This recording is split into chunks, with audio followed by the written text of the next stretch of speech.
तो पिछले पार्ट में हम लोगों ने पढ़ा था डेमोक्रेसी की फर्स्ट फीचर, डेमोक्रेसी का फर्स्ट फीचर, लोकतंत्र का फर्स्ट पहले विशेषता पढ़ी थी। उसमें हम लोगों ने पढ़ा था जो कि फाइनल डिसीजन जो है, जो महत्वपूर्ण आखिरी जो फैसला जो है सरकार का, डेमोक्रेसी का, लोकतंत्र का, वो जो लोगों द्वारा चुने गए होते हैं लोग, इलेक्शन में जो लोग जिन्हें चुनते हैं उनके द्वारा लिया जाता है आखिरी फैसला लोकतंत्र का। ठीक है, तो हम लोगों ने पिछले पार्ट में ये जो जो विशेषता पढ़ी थी, फीचर पढ़ा था, ये उसका टोटल हम लोगों ने एग्जाम्पल पढ़ लिया था। अगर जिसने ये विशेषता हो, अगर पार्ट 2 देखा होगा उसको पता चल जाएगा ये विशेषता, ये जो फीचर है उसके बारे में। ठीक है, अब हम लोग नेक्स्ट फीचर पढ़ेंगे डेमोक्रेसी का, जो कि ये है, और democracy must be based on free and fair election those where those currently in power having a fair chance of losing।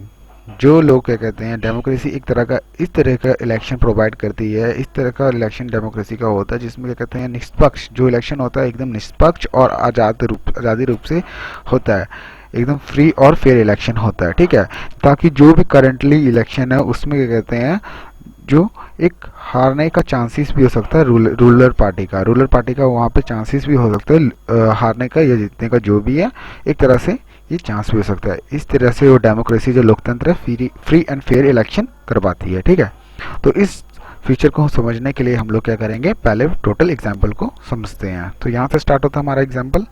ठीक है, in China election are regularly held after 5 years for electing the country's parliament called Congo Renmin Diabo Dihai। तो जो China में हर 5 साल बाद जो election होता है, वहाँ की जो पार्लियामेंट है जिसका नाम है कॉन्गो रेनिमिन देवाई दुहाई, कॉन्गो रेनिमिन दियाबो दुहाई, जो वहाँ के जो संसद है, वहाँ की जो पार्लियामेंट है चाइना का, उसका नाम है ये। ठीक है, अच्छा वहाँ पे होता क्या है, the National People Congress has about to appoint the president of the country. तो जी ये जो संसद है, ये जो पार्लियामेंट है चाइना का, कांगो रेनिम दुहाई नेशनल पीपल कांग्रेस भी जिसे कहते हैं, इसके पास हक है कि ये जो प्रेसिडेंट है चाइना का उसे वो लोग चुन, वहाँ प्रेसिडेंट है जो चाइना का, उसे पावर है इस संसद के पास कि उसे चुनने का, अपॉइंट करने का। ठीक है, तो स्टार्ट करते हैं यहाँ से, समझते हैं क्या होता है यहाँ पे चाइना में जो भी चुने जाते हैं लोग, वहाँ पे जो भी प्रेसिडेंट चुना जाता है किस तरीके से होता है, नहीं होता है, ये हम लोग पढ़ते हैं। तो it has nearly 3000 member elected from all over China. तो जो इलेक्शन होता है इस इलेक्शन में कम से कम 3000, लगभग 3000 के आसपास लोग जो हैं वहाँ पे टोटल मेंबर इलेक्ट होते हैं ऑल ओवर चाइना में। ठीक है, सम मेंबर आर इलेक्टेड और बाय द आर्मी, कुछ जो प्रतिनिधि हैं वो आर्मी द्वारा चुना जाते हैं। Before contesting election a candidate need the approval of the Chinese communist party. Election में खड़ा होने से पहले, वहाँ पे चाइना में इलेक्शन में खड़ा होने से पहले ये कहते हैं, वहाँ के जो मेंबर्स होते हैं, वहाँ के जो इलेक्शन जिन कैंडिडेट को इलेक्शन लड़ना है उनको क्या कहते हैं, किसका अप्रूवल चाहिए होता है इलेक्शन लड़ने के लिए, चाइनीज कम्युनिस्ट पार्टी का। ठीक है, कम्युनिस्ट पार्टी मतलब वामपंथी दल का। Only those who are member of the Chinese Communist Party or its smaller parties allowed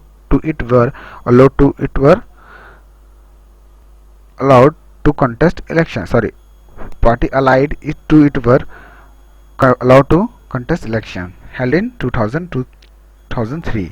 तो चाइनीज कम्युनिस्ट पार्टी के अलावा जो बाकी 8 पार्टी है वहाँ पे, और छोटी छोटी पार्टीज, 8 छोटी छोटी पार्टी, उनके पास ही क्या कहते हैं ये अलाउ कर सकती है, वही 8 पार्टी और जो चाइनीज कम्युनिस्ट पार्टी हैं वही अलाउ कर सकती है वहाँ के पर्टिकुलर मेंबर को कि वो इलेक्शन में खड़ा हो सकते हैं। ये 2002-3 से स्टार्ट है। ठीक है, the government is always form by the communist party. और हमेशा जब भी वहाँ पे किसी भी प्रकार का इलेक्शन हो रहा है तो वहाँ पे जो सरकार किसके द्वारा बनाई जा रही है, कम्युनिस्ट पार्टी के द्वारा ही, वामपंथी दल ही वहाँ पे बार बार चाइना में सरकार बना रही है। ठीक है, since its independence in 1930 Mexico held election after year 6 year to elect its president. अच्छा, हम अब सेकंड, फर्स्ट एग्जांपल तो ये कम्युनिस्ट पार्टी वाला चाइना का जो समझ लिया हम लोगों ने, अब सेकंड एग्जांपल समझेंगे यहाँ से। जो मैक्सिको में जो आज़ादी के बाद 1930 की आज़ादी के बाद मैक्सिको में जो इलेक्शन हर 6 साल बाद इलेक्शन वहाँ पे हो रहा है वहाँ के राष्ट्रपति को चुनने के लिए, ठीक है। वहाँ पे जब से मैक्सिको में इलेक्शन हो रहा है राष्ट्रपति हर 6 साल बाद राष्ट्रपति को चुनने के लिए, वहाँ पे आज तक ना कभी भी मिलिट्री रूल या फिर किसी तानाशाह ने रूल किया, ठीक है। बट 2000 के बाद क्या हुआ है, but until 2000 every election was won by a party called PRI, और कहा जा रहा है कि हमेशा जो 2000 तक जो 2000 बाद सन 2000 के बाद जो पीआरआई पार्टी है वहाँ पे इंटरनेशनल रिवोल्यूशनरी पार्टी वहीं बार बार वहाँ पे जीत रही है, ठीक है। Opposition party did not contest election but never man sorry opposition party did contest election but never manage to win. जो अपोजिशन पार्टी है, जो विपक्षी जो पार्टीज हैं, दल हैं, वो इलेक्शन लड़ती हैं पर कभी भी वो इलेक्शन वहाँ पे जीत नहीं पाती हैं, ठीक है। The PRI known to use many dirty tricks to win election. PRI हर तरीका अपनाती है, हर तरह का गलत तरीका अपनाती है इलेक्शन को जीतने के लिए। All those who were employed in government office had to attend its party meeting. Teacher of government school used to force parents to vote for the PRI.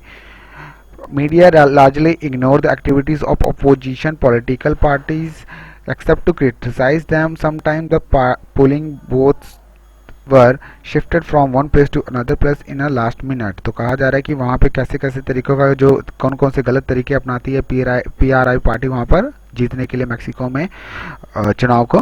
तो वो लोग क्या करते हैं, जितने भी गवर्नमेंट ऑफिस होते हैं वहाँ के एम्प्लॉय को बोलते हैं कि आप पार्टी मीटिंग, उनकी जो पार्टी मीटिंग है वहाँ वो उसे अटेंड करें, और फिर जो वहाँ के जो टीचर्स होते हैं उनको बोला जाता है, गवर्नमेंट स्कूल के जो टीचर होते हैं उनको बोला जाता है कि आप वहाँ के जो पेरेंट्स हैं, उन बच्चों के जो पेरेंट्स हैं जो गवर्नमेंट स्कूल में पढ़ते हैं, उनके पेरेंट्स को बोलिए आप जो हमारी पार्टी है पीआरआई उसको वोट करें, फोर्स करें कि आप पेरेंट्स को बोलिए कि वोट करें। और वहाँ का जो मीडिया है वो जो भी पार्टीज़ के द्वारा जो भी क्या कहते हैं गलत भी एक्टिविटीज़ भी होती, कुछ भी गलत एक्टिविटीज़ अगर क्या कहते हैं पीआरआई पार्टी वगैरह करती हैं तो अपोजिशन की बातें रखती हैं, बट बहुत सारी बातें जो निंदनीय बातें होती हैं, क्रिटिसाइज जो करना होता है उनको, वो सारी चीज़ें वहाँ पे नहीं करती हैं। कभी कभार क्या होता है कि लास्ट समय में जब भी इलेक्शन का लास्ट टाइम होता है, पोलिंग बूथ जहाँ पे वोट डाला जाता है लोगों द्वारा, उसे एक जगह से दूसरी जगह शिफ्ट कर दिया जाता है, जिससे क्या कहते हैं वहाँ के जो लोग होते हैं which made it difficult for people to cast their vote, जिससे क्या कहते हैं पर्टिकुलर एरिया के जो लोग होते हैं वोट दे रहे होते हैं वो उनको प्रॉब्लम हो जाता है कि वो अपना वोट कैसे डालेंगे, ठीक है ना। The PRI spent a large some of money in the campaigning of its candidate. जो पीआरआई पार्टी है वो बहुत खर्चा करती है अपने पार्टी के जो कैंडिडेट होते हैं, प्रतिनिधि होते हैं, उसकी कैंपेनिंग में, रैली वगैरह में, उनके प्रचार प्रसार में, जो जब चुनाव होते हैं और जो कैंडिडेट के प्रचार प्रसार होता है इलेक्शन के टाइम, चुनाव के टाइम, उसमें पीआरआई पार्टी बहुत पैसा खर्चा करती है। Should we consider the election described above as an example of people electing their rulers? तो जो एग्जाम्पल हम लोगों ने पढ़ा, क्या इससे पता चलता है कि जो एग्जाम्पल से पता चलता है कि जो लोग हैं वो अपने रूलर्स को, अपने जो उन पर जो राज करेंगे रूलर्स, अपने जो नेता होते हैं उनको चुनती हैं। तो आगे बढ़ते हैं। Reading this example we get a sense that we can not, मतलब ये नहीं हो सकता है, जो मतलब जो भी हम एग्जाम्पल को पढ़ने के बाद पता चलता है कि जो रूलर है उनके पास एक तरह से हक नहीं होता है कि अपने रूलर को, वो अपने जो पर्टिकुलर जो रूलर को चाहते हैं कि जिस लीडर को चाहते हैं कि वो उन पर रूल करे, उसको वो चुनने का हक नहीं हो पा रहा है, नहीं मिल पा रहा है। तो अब क्या है, पढ़ते हैं। There are many problem here, बहुत सारी प्रॉब्लम है यहाँ पे। In China the election do not offer the people any serious choice. China में कभी भी कहते हैं पर्टिकुलरली लोगों को ऑफर नहीं किया जाता, दिया नहीं जाता कि हाँ पर्टिकुलरली आप जो है आपका जो मतलब आप जिसे चुनना चाहते हैं आप उसको चॉइस है, आप चुन सकते हैं, नहीं वहाँ पे नहीं होता है। वहाँ पे हमेशा कहता है they have to choose the ruling party and the candidate approve by it can we call this a choice. तो वहाँ पे जो कम्युनिस्ट पार्टी है वही क्या कहते हैं जो कैंडिडेट को अप्रूव करेगी उसी को क्या कहते हैं लोग चुनेंगे। तो ये तक कोई चॉइस तो हुआ नहीं। फॉर एग्जाम्पल मुझे एक पर्टिकुलर पर्सन है ए, वो पसंद है इलेक्शन में, पर्टिकुलर पर्सन जो ए है वो इलेक्शन लड़ने के लिए वहाँ पे मुझे पसंद कि ये इलेक्शन लड़े, बट इसको कम्युनिस्ट पार्टी ने इसको अप्रूव नहीं किया, ठीक है। कम्युनिस्ट पार्टी ने क्या किया, इसको अप्रूव नहीं किया। तो अब ये जो मेरा जो कैंडिडेट है जिसको मैं चुनना चाहता हूँ, अगर वो इलेक्शन में खड़ा होना चाहता है, इसको कम्युनिस्ट पार्टी ने अप्रूव नहीं किया, तो अब इसको मैं चुन ही नहीं सकता। तो एक तरह से क्या हो गया, ये लोगों को एक चॉइस ही नहीं हुई कि वो अपने पर्टिकुलर रूलर को या पर्टिकुलर कैंडिडेट को जो है चुन सके इलेक्शन के टाइम। ठीक है। सेम एग्जांपल अब मैक्सिको का दिया जा रहा है कि people seem to really have a choice but in practice they had no choice.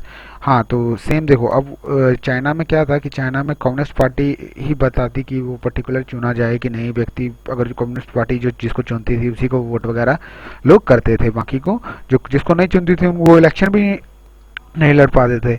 But क्या है, मैक्सिको में ऐसा नहीं था। मैक्सिको में हाँ ठीक है कि आप इलेक्शन होता था, रूल वहाँ का पर वहाँ के लोगों को कहते हैं इलेक्शन होता था कि वहाँ पे कोई पर्टिकुलर पर्सन जो है वो कैंडिडेट जो है खड़ा हो सकता था।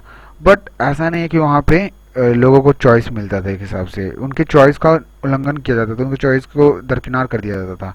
जैसे कि there was no way the ruling party could be defeated. तो जितना मर्जी कोई भी खड़ा हो जाए, ऐसा कोई तरीका नहीं था जिससे वहाँ पे जो मैक्सिको में जो पार्टी जो रूल कर रही है उसको हराया जा सके। Even if people were against it there were not fair election. अगर लोग पूरा अलग भी हो जाए, अगर क्या कहते हैं पूरा जो वहाँ की जो मैक्सिको की जो रूलिंग पार्टी है, मैक्सिको की जो रूलिंग पार्टी है उसके खिलाफ लोग उसके खिलाफ भी हो जाए, अगर वो लोग उसके खिलाफ भी हो जाए तब भी वहाँ पे किसी तरह का फेयर इलेक्शन नहीं होगा।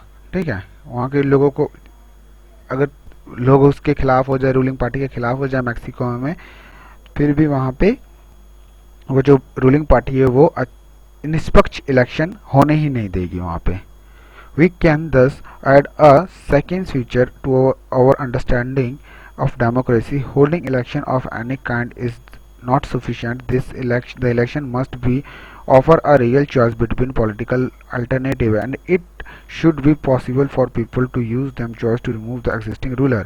तो इससे हम लोगों को लोकतंत्र का, डेमोक्रेसी का सेकंड फीचर के बारे में पता चलता है कि इलेक्शन होना ही बहुत बड़ी बात नहीं, कि इलेक्शन हो रहा है तो बहुत बड़ी बात हो गई है।